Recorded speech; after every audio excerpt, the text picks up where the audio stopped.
SIR मतदाता सूची का गहन परीक्षण ये इस तरीके का उपक्रम है कि हमारे खासतौर पर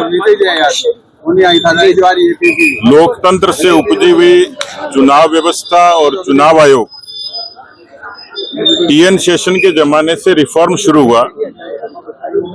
काफी कुछ चीजें बदली, काफी कुछ चीजें नियंत्रित हुई, लेकिन अक्सर हम लोग सुनते थे मतदाताओं की डुप्लीकेसी का मामला, और वो एक बड़ा यक्ष प्रश्न था चुनाव आयोग के समक्ष, राजनीतिक दलों के समक्ष भी।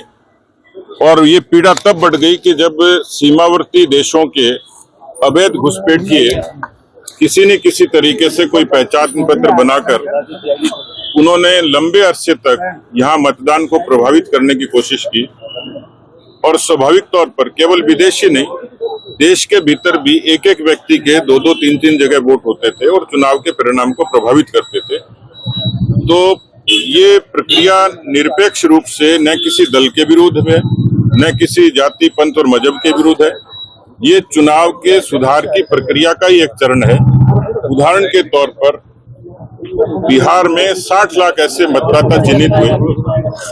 हम सब जानते हैं, हमारी और हमारे से पहले की पीढ़ी किस तरीके से रिगिंग होती थी, मतदान केंद्रों पर कब्जे होते थे, मरे हुए लोगों के वोट डाले जाते थे। एसआईआर का लाभ ये होगा कि जो ऑर्गेनिक निरपेक्ष जो मतदाता होंगे वो मतदाता सूची से जुड़ेंगे। केवल एक जगह मतदाता का नाम होगा और अपने मत का अधिकार का उपयोग कर पाएगा। इसलिए एसआईआर, जिसके बारे में राहुल गांधी, कांग्रेस पार्टी, विरोधी दल हल्ला मचा रहे हैं, उनको तकलीफ है कि इस देश में वोट बैंक की अनैतिक राजनीति को इससे लगाम लगेगा और एक देश का सच्चा व्यक्ति, सच्चा वोटर अपने मतदान का उपयोग कर सकेगा। इसी में एक सवाल था कि राहुल गांधी कहते हैं वोट चोरी की बात, आपको लगता है वोट चोरी अगर हो भी रही तो रुक जाएगी इससे? देखिए, राहुल गांधी के सवाल का मैं कई बार जवाब दे चुका। कांग्रेस पार्टी के वो नेता और कांग्रेस पार्टी को इसने उनको नीति से, व्यवहार से इसलिए नकार दिया कि कांग्रेस से बड़ी चोर कोई नहीं है। पाताल से लेकर आसमान तक भ्रष्टाचार के, चोरी के इल्जाम उन पर लगे हैं। और अब तो इतने ब्लॉग और इतने आर्टिकल लिखे जा चुके हैं बिहार के परिणाम के बाद कि राहुल गांधी को बेबुनियाद नारों को, बेबुनियाद आरोपों को छोड़कर धरातल पर राजनीति करनी चाहिए थी, संगठन को मजबूत करना चाहिए था, मुद्दों के आधार पर लड़ते। इसलिए मैंने बिहार में प्रचार के दौरान कहा था कि वोट चोरी के इल्जाम का जवाब बिहार की जनता देगी, और उसने दे दिया है।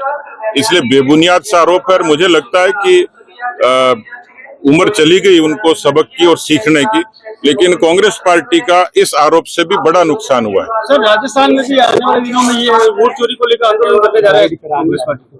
देखिए, कोई समर्थन नहीं मिलेगा। उन्होंने वोट चोरी के मुद्दे पर बिहार का चुनाव लड़ा, इसलिए हिंदुस्तान की, राजस्थान का जनमानस कांग्रेस पार्टी के किसी भी फर्जी मुद्दे के साथ में नहीं है। सर, सरस्वती नदी का पानी राजस्थान लाया जा रहा है, क्या? मेरी कल मुलाकात हुई थी जो हमारे सरस्वती धरोहर संरक्षण प्राधिकरण के जो चेयरमैन हैं, हमारे धूमन सिंह। इसमें कोई दो राय नहीं कि जो पुरातन नदी है सरस्वती, उसका जो उद्गम से लेकर वो जहां तक गुजरी, उसमें राजस्थान का भी एक हिस्सा है। और ये केवल राजनीतिक तरीके से नहीं, इसका एक वैज्ञानिक आधार है। इसरो ने और जीएसआई ने, अनेकों ओएनजीसी ने, ऐसी एजेंसीज ने सरस्वती के बहाव को और धरातल पर देखा है। सैटेलाइट से वो सारी पिक्चरें हैं। मैं अनायास मिलने गया, उन्होंने इस बात का जिक्र किया। और हरियाणा में सरस्वती जो आदि बद्री से निकलती है, O2 हेड तक आती है, और उसके बाद जो सरप्लस पानी है वो पंजाब में रिजर्वायर के जरिए, पंजाब के, हरियाणा के रिजर्वायर के जरिए हरियाणा के किसानों को मिलता है। मुझे उत्कंठा हुई कि क्या सरस्वती का पानी घग्गर के जरिए और उससे आगे लूनी तक इसका कनेक्शन होता है, लूनी के आगे भी मारवाड़ के कई क्षेत्रों से इसका लाभ मिल सकता है। क्योंकि कई बार इतनी बारिश होती है कि घग्गर में बाढ़ आ जाती है। हरियाणा के उस बेल्ट में रिजर्वायर बनने से अब बाढ़ की स्थिति खत्म हो गई और उनके किसानों को लाभ हुआ है।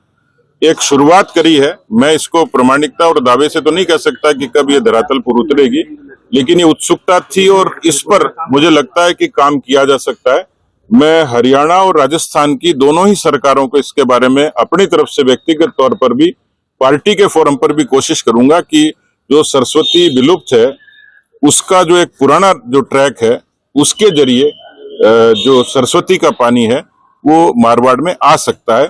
ये वैज्ञानिक तथ्य कहते हैं, मैं नहीं कहता, लेकिन मुझे लगता है कई चीजों को परिपक्व होने में समय लगता है, पर भविष्य की पीढ़ी के लिए ये एक अच्छा काम हो सकता है। अटकल है या बाकी कुछ होने वाला है?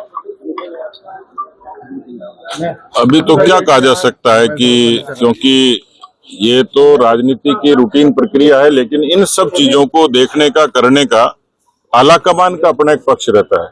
केंद्र क्या कहता है, क्या करता है, उसकी अनुपालना प्रदेश की सरकार, प्रदेश की पार्टी करती है। जहां तक निकाय के और पंचायती राज के चुनाव हैं, उसमें सरकार ने जो पुनर्सीमांकन का काम है काफी हद तक पूरा कर लिया है, और जो भी योग्य समय होगा उस पर वो चुनाव सरकार करने के लिए तत्पर है। मंत्रिमंडल का विस्तार पहले होगा या बाद में होगा निकाय चुनाव के? नहीं, मैं आपके सवाल का जवाब देके और किसी व्यक्ति की न तो उम्मीदें तोड़ना चाहता हूं, न उम्मीदें जोड़ना चाहता हूं।